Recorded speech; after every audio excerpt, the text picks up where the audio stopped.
تازه خبر زلمی خلیلزاد د امریکا او طالبانو ترمنځ د لوی ستونزې خبر ورکړ. د امریکا او طالبانو ترمنځ جنجال رامنځته شوی دی. خلیلزاد تازه څه ویلي دي جزئیات په ویډیو کې وګورئ او چینل سبسکرایب کړئ. لیدونکو السلام علیکم. د افغانستان د سولې لپاره د امریکا د حکومت پخوانی ځانګړی استازی زلمی خلیلزاد وایي چې د طالبانو او د امریکا د متحده ایالاتو ترمنځ بې باوري زیاته شتون لري.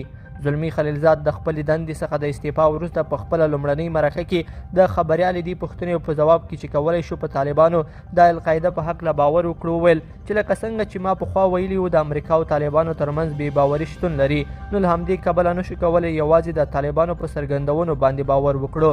خلیلزاد د خپلو خبرو په وړاندینۍ برخه کې د القاعده د مشر په هکله وویل چې کیدای شي د القاعده شبکې مشر په افغانستان کې وي. هغه زیاته کړه چې نه پوهېږي طالبان په دې به خبر دی او که نه، خو له دې وړاندې ورته طالبانو ویلي وو چې نه پوهېږي د القاعده مشر ایمن الظواهري چیرته دی. نوموړي زیاته کړې چې دی په دې ډاډه دی چې طالبان به القاعده ته اجازه ورنه کړي چې د افغانستان له خاورې څخه د امریکا په ضد باندې عملیات ترسره کړي. هغه وویل چې موږ په دې سخت خوښ یو چې طالبان او یا بل هر هیواد د القاعده شبکې په وړاندې اقدام کوي او هغوی پیدا او له خپل هیواد څخه یوباسي.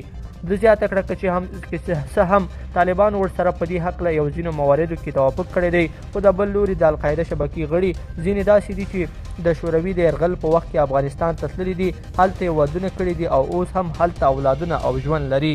لیدونکو په دې هیله چې دا مطلب به مو تر پایه لیدلی وي. که مو ویډیو خوښه شوې ویډیو لایک کړئ او چینل سبسکرایب کړئ. تر بیا وخت